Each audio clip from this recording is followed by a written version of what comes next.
الحمد لله الذي نحمده ونستعينه ونستغفره ونؤمن به ونتوكل عليه ونعوذ بالله من شرور أنفسنا ومن سيئات أعمالنا من يهده الله فلا مضل له ومن يضلله فلا هادي له ونشهد أن لا إله إلا الله وحده لا شريك له ونشهد أن محمدا عبده ورسوله.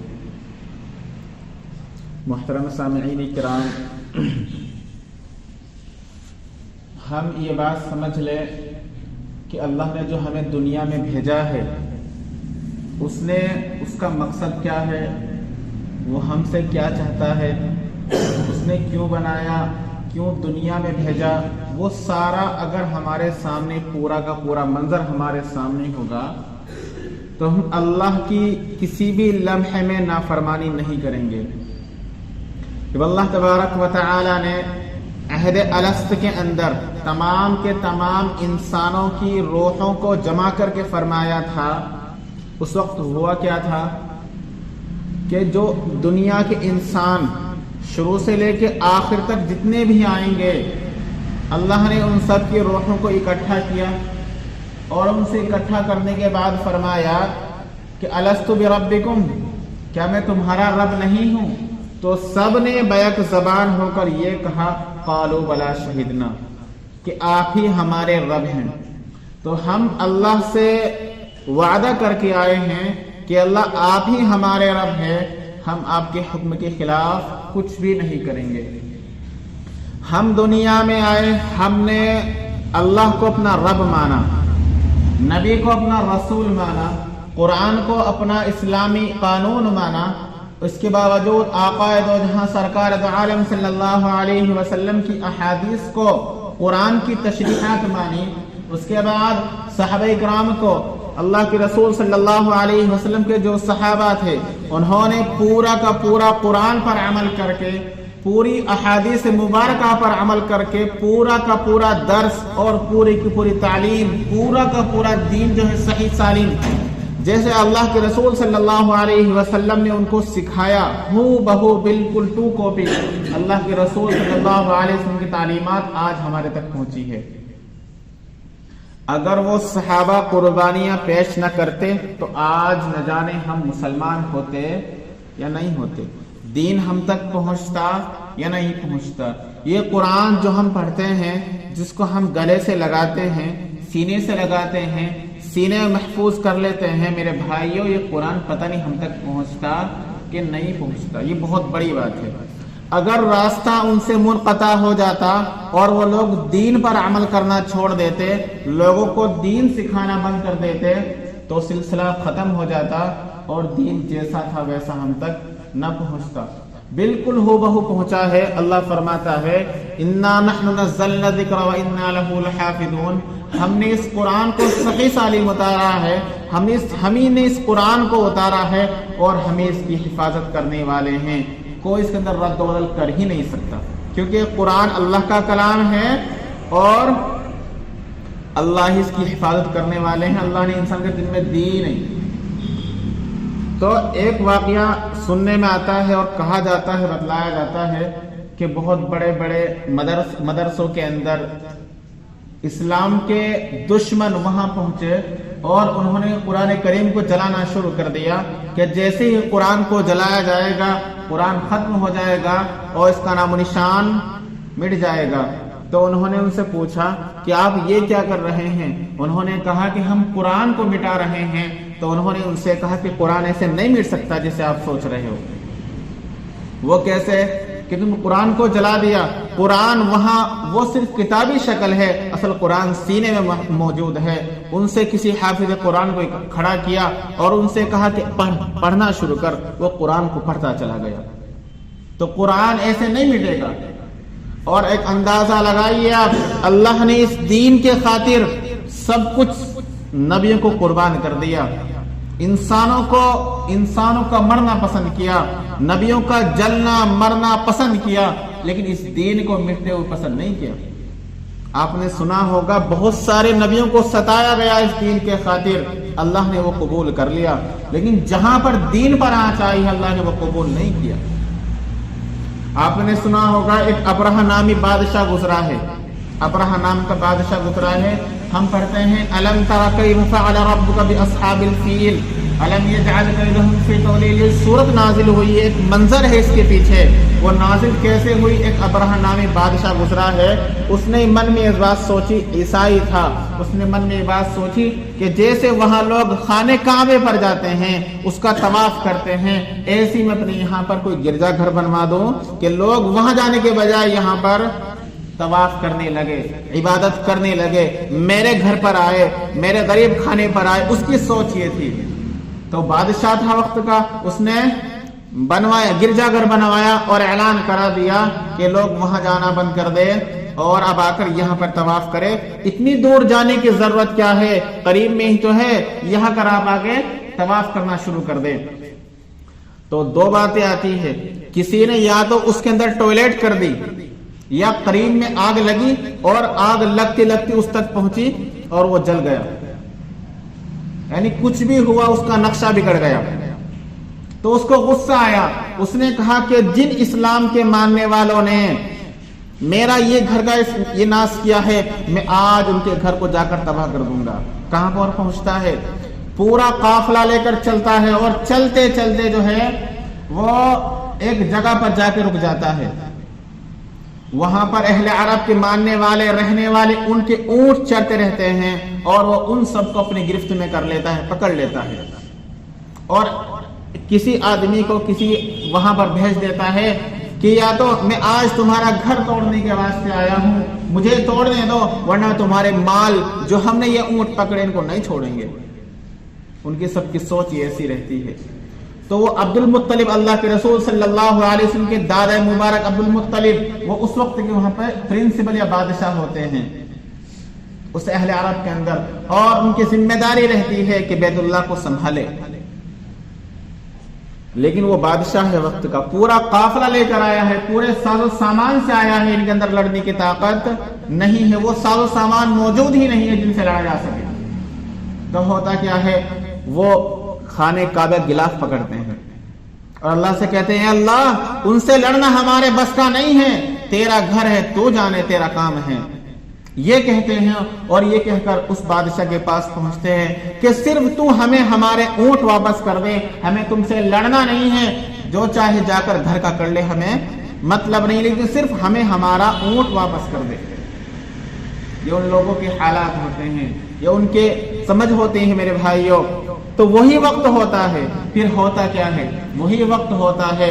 اللہ تبارک و تعالیٰ فرماتے ہیں، وہ پورا کا پورا منظر اس میں نقل کرتے ہیں. الم تر کیف فعل ربک باصحاب الفیل. کیا آپ نے ہاتھی والوں کا واقعہ دیکھا؟ کیا آپ نے دیکھا کہ آپ کے رب نے کیا معاملہ کیا ان ہاتھی والوں کے ساتھ؟ الم یجعل کیدہم فی تضلیل. کیا اللہ نے ان کی تدبیروں کو، جو ان کی سوچ تھی کہ اس کو جا کر گرا دیں گے، اس کو ناکام نہیں کر دیا؟ وارسل علیہم طیرا ابابیل. اور اللہ نے ان کے اوپر طیرا ابابیل، پرندے ابابیل، پرندوں کو بھیجا. ترمیہم بحجارۃ من سجیل. جو ان کے اوپر پتھر کی کنکریاں برسا رہے تھے. فجعلہم کعصف مأکول. تو اس نے ان کو ایسا بنا دیا جیسا کہ جو جانور گھاس کو کھاتے ہیں اور چھوڑ دیتے ہیں، بالکل بھوسا بنا کے چھوڑ دیا. وہ جو ابابیل پرندے تھے ان کے منہ میں جو کنکریاں رہتی تھی، اس کنکری کی مار، کتنے پرندے آئے، گول کے گول آئے، پرندے آتے گئے، وہ کنکر پھینکتے گئے، پرندے آتے گئے، کنکر پھینکتے گئے. اس کی مار اتنی تھی کہ جس کے لگتی تھی ختم ہو جاتا تھا. گولی کیا وار کرتی ہوگی آج کے دور میں، وہ کنکر نے اس نے وہ وار کیا تھا، اور جس کے لگی، جو بھاگے بھاگے، جن کے لگی وہ مر گئے. ہاتھی جیسا جانور کتنا بڑا ڈیل ڈول ہوتا ہے، گولی برداشت کر سکتا ہے، لیکن اس سے وہ کنکر برداشت نہیں ہوئی، چلاتا ہوا بھاگا ہے. تو میرے بھائیوں، جب اللہ کے دین کے اوپر آنچ آتی ہے، اس کا گھر، اس کو توڑنے کی بات ہے میرے بھائیوں، تو اللہ نے اس کا ناش کر دیا. نبیوں کو کاٹا گیا. پتہ ہے حضرت یحییٰ علیہ السلام کے بارے میں آتا ہے کہ ان کی قوم ان کے مارنے کے لیے ان کے پیچھے بھاگی، اور جب بھاگی تو انہیں درخت نے پناہ دی. درخت ایسے کھلا اور اس درخت کے اندر وہ چھپ گئے. لیکن شیطان مردوں اس کے پیچھے لگا ہوا تھا، اس کی پوری سازش تھی کہ ان کو مارا جائے. تو جیسے ہی وہ اس میں گھس رہے تھے تو دامن پیچھے سے پکڑ کر باہر کر دیا اور لوگوں کے من میں بات ڈالی کہ نہیں اس میں گھسا ہے، نہیں اس میں. تو ان لوگوں نے، ان مردوں نے اس نبی علیہ الصلوۃ والسلام کو آروں سے کاٹ دیا، اس پیڑ کو جڑ سے میرے بھائیوں. تو اللہ نے وہ بھی پسند کیا، وہ قبول کر لیا، لیکن دین کو مٹتے ہوئے نہیں دیکھا. حضرت نوح علیہ الصلوۃ والسلام کے بارے میں آتا کہ انہوں نے 950 سال تک تبلیغ کی ہے، لوگوں کو دین سکھایا اور سمجھایا ہے، لیکن اس کے باوجود اتنے ایمان لے کر آئے. اور اس کے علاوہ ایسے بہت سے انبیاء کرام آئے جن کو ستایا گیا میرے بھائیوں. اللہ نے وہ سب منظرہ دیکھا ہے، اپنی آنکھوں سے دیکھ رہا. اللہ نے سب کچھ دیکھ رہا ہے کہ کیا کچھ ہو رہا ہے، لیکن اس کے باوجود جہاں پر دین پر آنچ آتی ہے میرے بھائیوں، اللہ برداشت نہیں کرتا. آج جو کچھ چل رہا ہے ہم لوگ رب سے درخواست کرتے ہیں، اللہ ہمارے ساتھ ایسا ہو رہا ہے، ہندوستان میں قانون ایسا بن گیا ہے، یہ کر دیا ہے، وہ کر دیا ہے.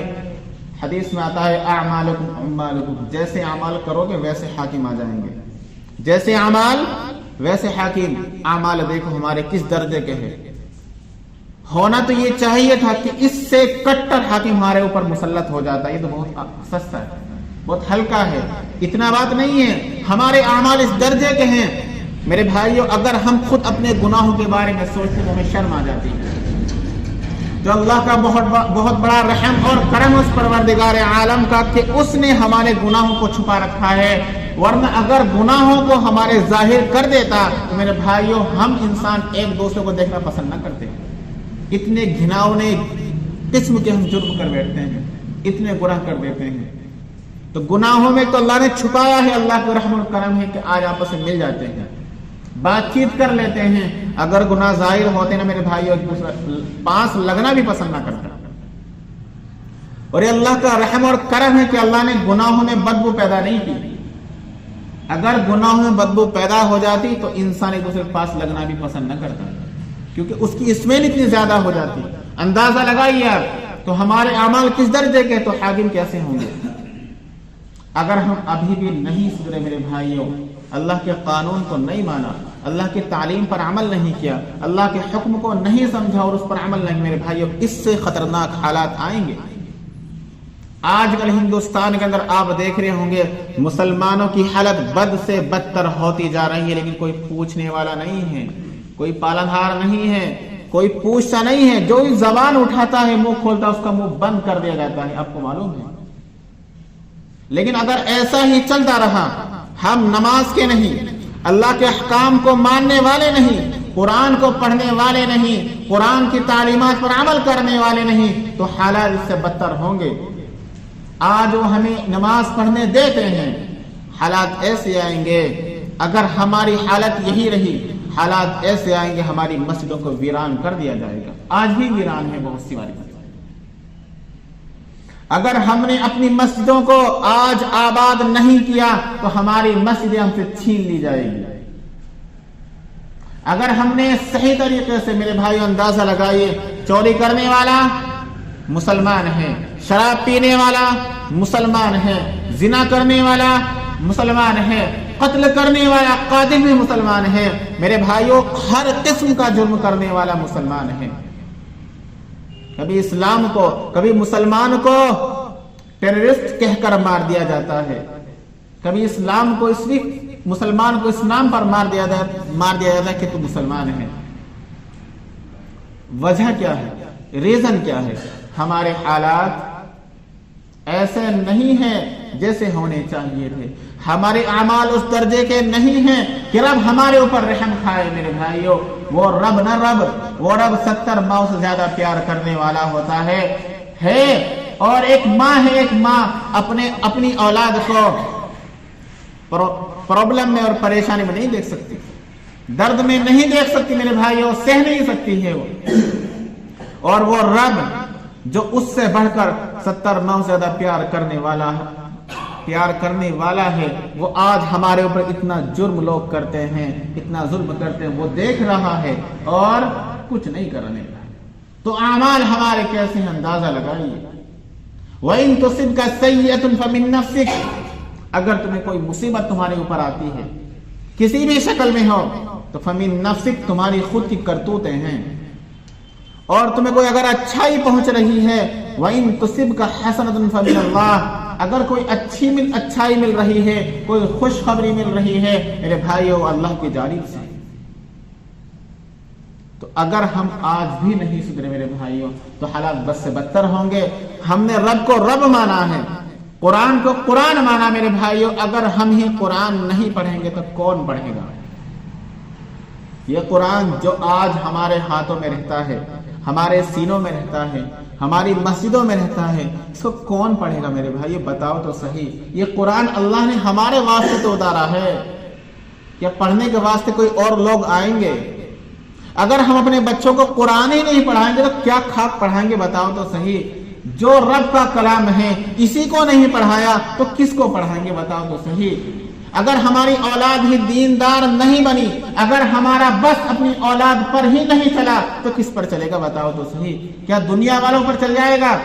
وہ جو غیر ہے، جو ہماری جان کے پیاسے ہیں، ہمارے خون کے پیاسے ہیں، کیا ہمارا بس ان پر چل سکتا ہے؟ جب ہمارا بس ہماری اولاد پر ہی چلنے کو تیار نہیں ہے. آج ہم ایسے ماحول میں اپنی اولاد کو ہی نہیں سدھار پائے تو کیا خاک دنیا کو سدھاریں گے؟ یہ اندازہ لگا اس چیز کو لے کر.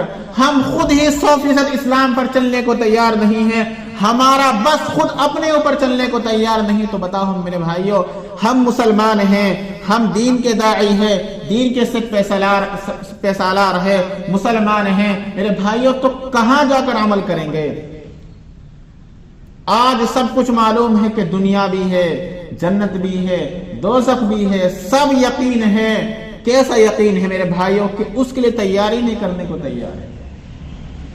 اللہ نے دنیا میں بھیجا ہے تیاری کے واسطے. اللہ جو دنیا بھیج رہا ہے، دنیا میں اللہ نے جو یہ آبادی آ رہی ہے، اگر وہ رب چاہتا میرے بھائیوں اندازہ لگائیے، اگر وہ رب چاہتا تو سارے کے سارے انسان کو مسلمان بناتا. لیکن اس نے مہلت دی نا آپ کو. اگر سب کو مسلمان بناتا تو جہنم کس کام کی؟ اگر سارے کے سارے انسان جنتی ہوتے جہنم کس کام کی؟ بتاؤ تو صحیح. لیکن وہ رب ہے، اس نے ڈرایا ہے، سمجھایا ہے، نبی کو بھیجا ہے میرے بھائیوں، بار بار نبی کو بھیجا ہے. اور نبی جا کر فرماتا ہے کہ میں ڈرانے والا ہوں، میں سمجھانے والا ہوں، میں خوشخبری دینے والا ہوں. لیکن ہم لوگ جب میدان محشر قائم ہوگا اور بہت سے لوگ ایسے ہوں گے، ان سے کہا جائے گا بھائی تو ایمان لے کر کیوں نہیں آیا؟ تو کیا کہے گا چھٹتے ہی؟ ما جاءنا من بشیر ولا نذیر، ہمارے پاس کوئی بتلانے والا نہیں آیا، سمجھانے والا ہی نہیں آیا. یہی جواب ان کا ہوگا. تو یہ امت محمدیہ میرے بھائیوں ان کے حق میں گواہی دے گی کہ نہیں، یہ اللہ کے رسول، اے اللہ یہ جھوٹ بول رہے ہیں. جیسے ہمارے پاس ہمارے نبی آئے ہیں سمجھانے کے واسطے، ان کے پاس ایک نبی آیا تھا. میرے بھائیوں اگر اسی زندگی میں ہم نے اللہ کو نہیں مانا، اللہ کو خوش نہیں کیا تو کون سی زندگی آئے گی میرے بھائیوں؟ کون سا وقت آئے گا؟ کھانا کیسا پتہ نہیں، حلال ہے کہ حرام، تحقیق کرنے کی بھی سوچتے نہیں انسان. جیسا آ رہا ہے بس آنے دو، جیسا بھی آ رہا ہے آنے دو. ہم لوگ آج اپنے بچوں کو کیا بناتے ہیں؟ Engineer, master, doctor. کس لیے؟ صرف پیسہ. کس لیے بناتے میرے بھائیوں؟ سوچ کیا رہتی؟ بڑی دنیاوی، پیسہ. اندازہ لگائیے اگر ہماری سوچ صرف پیسہ ہی کمانا ہے تو رزق ہمارا ہے. اللہ نے لکھا ہے بغیر ڈاکٹر کے بھی مل سکتا ہے اگر اللہ پر یقین ہے، بغیر ماسٹر کے بھی مل سکتا ہے اگر اللہ پر یقین ہے، بغیر جج کے بھی مل سکتا ہے اگر اللہ پر یقین کرتے ہیں. رزق ہمارا ہے نا. اور اسی رزق کے تلاش میں، اسی رزق کے چکر میں ہم اپنے بچوں کو ڈاکٹر، ماسٹر، دنیا نہیں، صرف دنیا، دین کچھ نہیں. پوچھا جائے کلمے کتنے ہیں پتہ ہی نہیں، نماز میں فرائض کتنے پتہ ہی نہیں، دین میں کچھ معلومات نہیں. دنیا کے بارے میں جو پوچھو گے فوراً جواب مل جائے گا. ایسی کیسے مسلمان ہم لوگ میرے؟ اللہ فرماتا ہے دنیا کو میں نے آپ کے واسطے بنایا ہے، دنیا تمہیں مل کر رہے گی، کوئی چھین نہیں سکتا. لیکن تمہیں دنیا کے واسطے نہیں بنایا ہے کہ تم دنیا میں لگ کر کے اپنی زندگی برباد کر دو. ان الدنیا خلقت لکم، دنیا کو تمہارے واسطے ہی بنایا ہے. لیکن وَإِنَّكُمْ خُلِقْتُمْ لِلْآخِرَةِ تمہیں آخرت کے واسطے بنایا ہے۔ میرے بھائیو وقت ہے، آج ہمارے پاس زندگی ہے، جو گزر گیا سو گزر گیا میرے بھائیو، اللہ معاف کرنے والا ہے، وہ ہماری توبہ کا انتظار دیکھ رہا ہے۔ توبہ کر لو، جتنا بھی وقت ہے توبہ کر لو میرے بھائیو، کچھ پتا نہیں شام ہو جائے تو صبح کی انتظار نہ کر کے صبح بھی آئے گی، اور اگر صبح دیکھ لینا اپنی آنکھوں سے تو شام کا انتظار نہ کر کے شام بھی آئے گی۔ کچھ پتا نہیں اللہ، آج ہم سب کو پتا ہے کہ مرنا ہے، لیکن لوگ اتنا اکٹھا کرتے ہیں، اتنا اکٹھا کرتے ہیں، 100 سال تک بھی اگر وہ ختم نہیں ہوتا ہے۔ سب کو پتا ہے کہ مرنا ہے، لیکن تب بھی کتنا اکٹھا کرتا ہے، جیسے زندگی بھر یہی رہنا ہے۔ سب کو پتا ہے کہ ایک دن مرنا ہے، اور پل کا خبر نہیں، پل کب موت کچھ پتا نہیں۔ ہم لوگ سانس لینے کے اللہ کے محتاج ہے میرے بھائیوں۔ وہ وقت آ جائے کہ ہماری آنکھیں بند ہو جائے، تب معلوم ہو یار ہم کیا کرنا چاہیے دنیا میں رہ کر کے، اور کر کے کیا آئے ہیں، رب کے سامنے کیسے پیش کیا جائے میرے بھائیوں۔ تو اللہ سے دعا کرتے ہیں کہ اللہ عمل کی توفیق عطا فرمائے۔ میرے بھائیوں، اپنے بچوں کو دیندار بناؤ، دیندار۔ گھر میں دین زندہ ہوگا نا تو گھر جو دنیا میں، جس گھر میں دین زندہ ہوتا ہے، کتاب تعلیم رہتی ہے، قرآن کی تعلیم رہتی ہے، اور رات و دن نماز کا پڑھنا رہتا ہے میرے بھائیوں، جیسے ہم لوگ آسمان کی ستاروں کو دیکھتے ہیں اور خوش ہوتے ہیں، دیکھ فلاں ستارہ چمک رہا ہے، ایسے ہی وہ آسمان والے ہمارے گھروں کو دیکھ کر خوش ہوتے ہیں، دیکھ فلاں گھر میں دین زندہ ہے، فلاں گھر میں دین زندہ ہے۔ وہ فرشتہ اللہ کی نورانی مخلوق ہمارے بارے میں فکر دیکھ، وہ گھر بھی تو ہے یا بھائی، جس گھر میں روزانہ 5 وقت کی نماز پڑھنے والے سارے موجود ہیں، قرآن کی تلاوت کرنے والے موجود ہیں، اللہ کا ذکر کرنے والے موجود ہیں، میرے بھائیوں فرشتے ہمارے حق میں دعا کرتے ہیں۔ اور ایک ہم ہیں خود نماز نہیں پڑھتے، نہ گھر میں نماز ہوتی، دین زندہ ہی نہیں ہوتا، گھر کی برکتیں ختم ہو جاتی ہے، جتنا بھی آئے گا ختم ہونا ہی ہونا ہے، چاہے کچھ بھی کر لو۔ اللہ عمل کی توفیق عطا فرمائے۔